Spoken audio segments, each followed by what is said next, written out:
வணக்கம். நான் உங்கள் Jaishankar.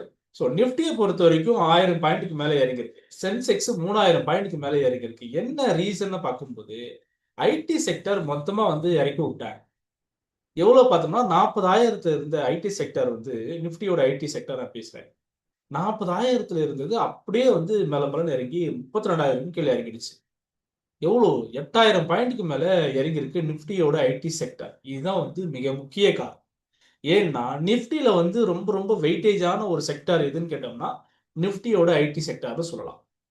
So IT companies TCS, Infosys, Wipro இந்த மாதிரியான கம்பெனிகள் இறங்குறதுனால உங்களுக்கு மார்க்கெட் டோட்டலாவே கீழ மெல்ல மெல்ல இறங்கிட்டு இருக்கு. மத்த செக்டார்லாம் ஓரளவுக்கு பேலன்ஸ் பண்ணி நின்னாலும் கூட, ஐடி செக்டார் உங்களுக்கு சப்போர்ட் இல்லாததுனால, அது இறங்குறதுனால மொத்த மார்க்கெட்டும் உங்களுக்கு கீழ இறங்கிட்டு இருக்கு.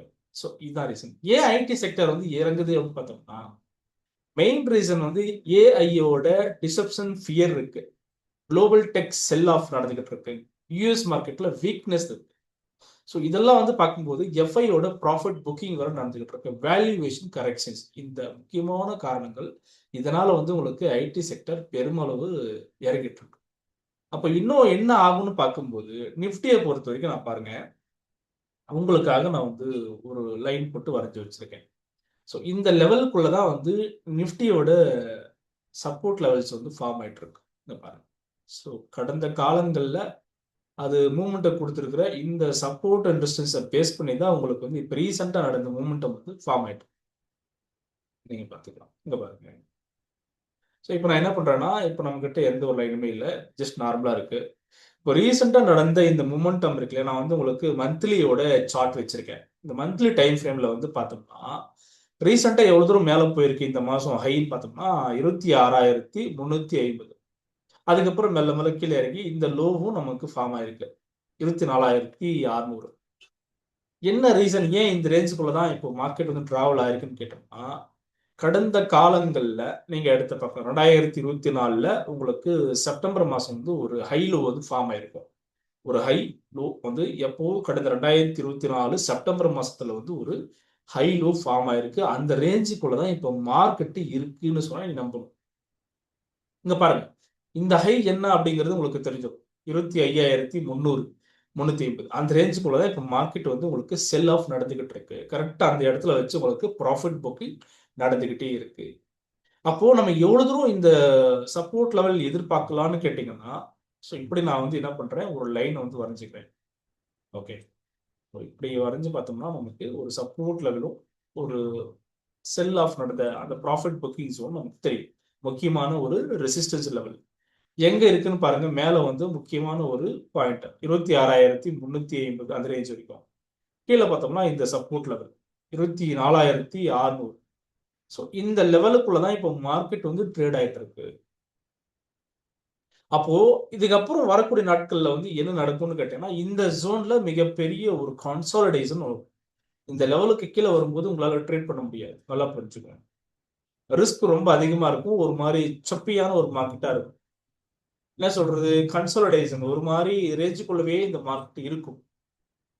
எந்த ரேஞ்சுக்குள்ள அப்படின்னு பார்த்தோம்னா 24,300 அல்லது 24,200 அப்படிங்கிற சப்போர்ட் லெவலுக்கும் இந்த ஜோனுக்கும் 24,700 அந்த ரேஞ்ச். ஸோ இந்த ஒரு 500 பாயிண்ட்டுக்குள்ளவே என்ன ஆகும்னா மார்க்கெட் ஒரு சைட்வேஸ் மூமெண்டம் நடக்கிறதுக்கு வாய்ப்புகள் இருக்கு. எப்போ இந்த சப்போர்ட் நமக்கு முதல்ல உடைக்கணும் மார்க்கெட் 24,700 அல்லது 24,600க்கு கீழே உடைச்சு வரும்போது இந்த இடத்துல உங்களுக்கு மார்க்கெட் ஒரு பெரிய சைட்வேஸ் ஃபார்ம் பண்ணும். மேபி ஒரு 1 மந்த் அந்த ரேஞ்சுக்குள்ளவே ட்ரேட் ஆகலாம்.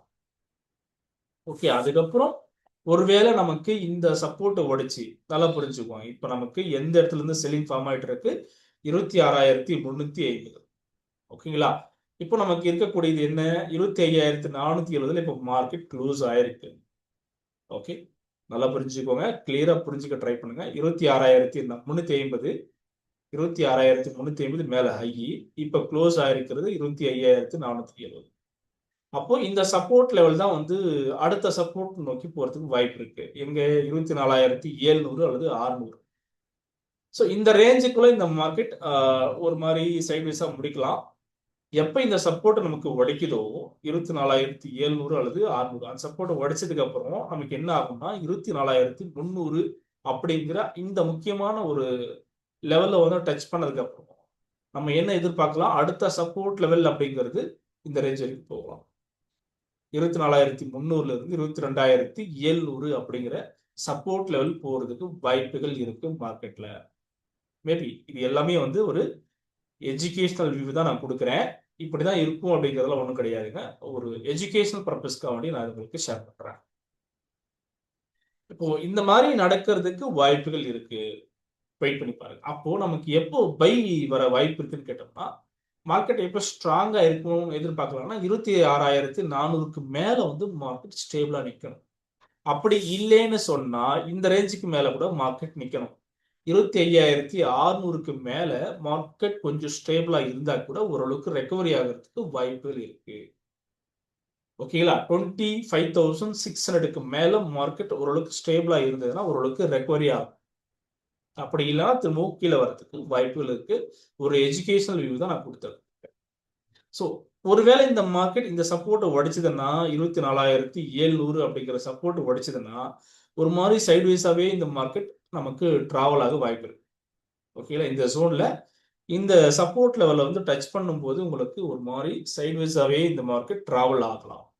அதுவே உங்களுக்கு ஒரு மாசம் நடக்கிறதுக்கு கூட வாய்ப்பு இருக்கு. அப்போ இந்த ஜோன்ல உங்களுக்கு ஒரு செல்லிங் ஃபார்ம் ஆச்சுன்னு சொன்னா 24,300 அல்லது 200ல ஒரு செல்லிங் ஃபார்ம் ஆகிற பட்சத்துல நமக்கு என்ன ஆகும்னு கேட்டீங்கன்னாக்கா அடுத்த சப்போர்ட் லெவல் 22,700 அப்படிங்கிற சப்போர்ட் லெவல் நம்ம மெயின்டைன் பண்ணிக்கலாம். இந்த ரேஞ்சுக்குள்ள வரைக்கும் நமக்கு மார்க்கெட் மேபி சப்போர்ட் லெவல் எடுக்கிறதுக்கு வாய்ப்புகள் இருக்கு. அப்படி இல்லாம ஒருவேளை இங்கிருந்து கூட திரும்புதுன்னா ரெக்கவரி ஆகிறதுக்கும் சான்சஸ் இருக்கு. ஸோ இது எல்லாமே வந்து ஒரு எஜுகேஷனல் வியூ தான். இப்போ வரைக்கும் நமக்கு 1000 பாயிண்ட் நிஃப்டியில மட்டுமே இறங்கியிருக்கு. என்ன ரீசன் சொன்னேன்? நிஃப்டியோட ஐடி செக்டர் கம்ப்ளீட்டா வந்து இறங்கிடுச்சு. வேற எந்த செக்டரும் அந்த அளவுக்கு இறங்கல. ஏன்னா நம்பிக்கையான ஒரு செக்டார் எதுன்னு கேட்டோம்னா நிஃப்டியோட ஐடி செக்டார் தான் சொல்லுவாங்க. டிசிஎஸ், இன்ஃபோசிஸ், விப்ரோ இந்த மாதிரியான செக்டார்ஸ் வந்து இன்வெஸ்ட்மெண்ட்டுக்கும் லாங் டர்முக்கும் ரொம்ப ஒரு நம்பிக்கையை கொடுத்துக்கிட்டு இருக்கு. நல்ல ஒரு ரிட்டர்ன்ஸும் கொடுத்துக்கிட்டு இருக்கு. பட் அதெல்லாம் வந்து இப்போ பெருமளவு இறங்கிட்டு இருக்கிறதுனால உங்களுக்கு மார்க்கெட் கீழே இறங்கிட்டு இருக்கு. ஸோ இப்போ வரக்கூடிய நாட்கள்ல ஒருவேளை ஐடி செக்டார்ஸ் கொஞ்சம் ஸ்டேபிளா இருந்ததுன்னா கீழே இறங்காம மார்க்கெட் ரெக்கவரி ஆகிறதுக்கு வாய்ப்புகள் இருக்கு. பார்த்துக்கலாம். ஸோ இப்போ நான் என்ன பண்றேன்? சென்செக்ஸையும் உங்களுக்கு நான் போட்டு காமிக்கிறேன். சென்செக்ஸை பொறுத்த வரைக்கும் பார்த்துக்கோங்க 3,000 பாயிண்ட் இப்போ வரைக்கும் இறங்கிருக்கு மேல 86,000 வச்சுக்கோம். 86,000ல இருந்து நமக்கு இப்போ எவ்வளவு இறங்கிருக்கு? 82,600 வந்துருச்சு. நமக்கு இப்பயே வந்து 3,500 பாயிண்ட்டுக்கு மேல செல்லிங் ஃபார்ம் ஆயிடுச்சு சென்செக்ஸை பொறுத்த வரைக்கும். அப்போ நம்ம வச்சிருக்கக்கூடிய இன்வெஸ்ட்மெண்ட் போர்ட்ஃபோலியோ வந்து என்ன இருக்குன்னா பெருமளவு மைனஸ்ல தான் இருக்க வாய்ப்புகள் இருக்கு. ஏன்னா எந்த ஒரு ஸ்டாக்கும் பெருசா வந்து ரிட்டர்ன்ஸ் இல்லை அப்படின்னும் போது என்ன ஆகும்னா நம்முடைய ஹோல்டிங் போர்ட்ஃபோலியோவுமே வந்து மைனஸ்ல தான் இருக்கும். அப்போ என்ன பண்ணலாம்னு கேட்டீங்கன்னா ஒருவேளை இந்த மார்க்கெட் சென்செக்ஸ் உங்களுக்கு இந்த ஜோன்ல இருந்து 82,600ல இருந்து மேபி ரெக்கவரி ஆகி இந்த ரேஞ்சில் நிற்கணும். 83,700க்கு மேல ஓரளவுக்கு ஸ்டேபிளா இருந்ததுன்னா மார்க்கெட் திரும்பவும் கூட ரெக்கவரி ஆகிறதுக்கு வாய்ப்புகள் இருக்கு. 83,700க்கு மேல உங்களுக்கு மார்க்கெட் ரெக்கவரி ஆகலாம். அப்படி இல்லைன்னா மறுபடியும் கூட இந்த சப்போர்ட்டுக்கு வரதுக்கு வாய்ப்புகள் இருக்கு. 80,000க்கு இந்த மார்க்கெட் மேபி வரலாம். ஒரு வியூ தான் நான் கொடுக்குறேன். இந்த சப்போர்ட்டை எல்லாம் உடைச்சதுன்னு சொன்னா அடுத்த சப்போர்ட் லெவல் எங்க இருக்குன்னு பாருங்க. மேபி 72,000 வரைக்கும் இந்த மார்க்கெட் ஒரு சப்போர்ட் லெவல் எடுக்கிறதுக்கு வாய்ப்புகள் இருக்கு. அப்படி இல்லைன்னா இந்த ரேஞ்ச் வரைக்கும் வரலாம். ஓகே. ஸோ இந்த ரேஞ்ச் வரைக்கும் நமக்கு என்ன ஆகும்? ஒரு சப்போர்ட் லெவல் வந்து ஃபார்ம் ஆகிறதுக்கு வாய்ப்புகள் இருக்கு. எப்போ நமக்கு 80,000 வந்து பிரேக் பண்ணி கீழே இறங்குதோ மார்க்கெட் அப்போ நம்ம என்ன எதிர்பார்க்கலாம்? அடுத்த சப்போர்ட் லெவல் அப்படிங்கிறது 75,000. அப்போ நமக்கு அங்கிருந்து ஒரு 5,000 பாயிண்ட்ஸ் வந்து சப்போர்ட் எடுக்கிறதுக்கு சான்சஸ் இருக்கு. அப்போ வரக்கூடிய நாட்கள் இன்னும் நிறைய ஏதாச்சும் ஒரு நெகட்டிவ் நியூஸ் ஃபார்ம் ஆச்சு, நெகட்டிவ் நியூஸ் நமக்கு வருது அப்படிங்கிற பட்சத்துல இந்த சப்போர்ட் லெவல்லாம் எதிர்பார்க்கலாம். மற்றபடி வந்து கீழே போறதுக்கு மார்க்கெட் வாய்ப்புகள் இல்லை. வரக்கூடிய நாட்கள்ல உங்களுக்கு நெகட்டிவான விஷயங்கள் குளோபல் வைஸ் நடக்கும்போது என்ன ஆகும்னா ஐடி செக்டர்ஸ் வந்து இன்னும் கூட கீழே இறங்கலாம். அப்போ அந்த சமயங்கள்ல இந்த மார்க்கெட் இந்த சப்போர்ட்டை எடுத்துட்டு இமிடியட்டா ரெக்கவரி ஆகிறதுக்கு வாய்ப்புகள் இருக்கு.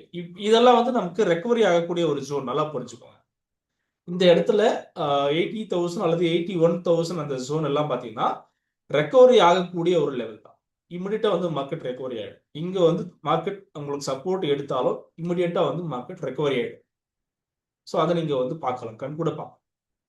ரெக்கவரி ஆகிட்டு இமிடியட்டா வந்து ஃப்ளை ஆகுறதுக்கும் சான்சஸ் இருக்கு. வெயிட் பண்ணி பார்க்கலாம். ஓகேங்களா?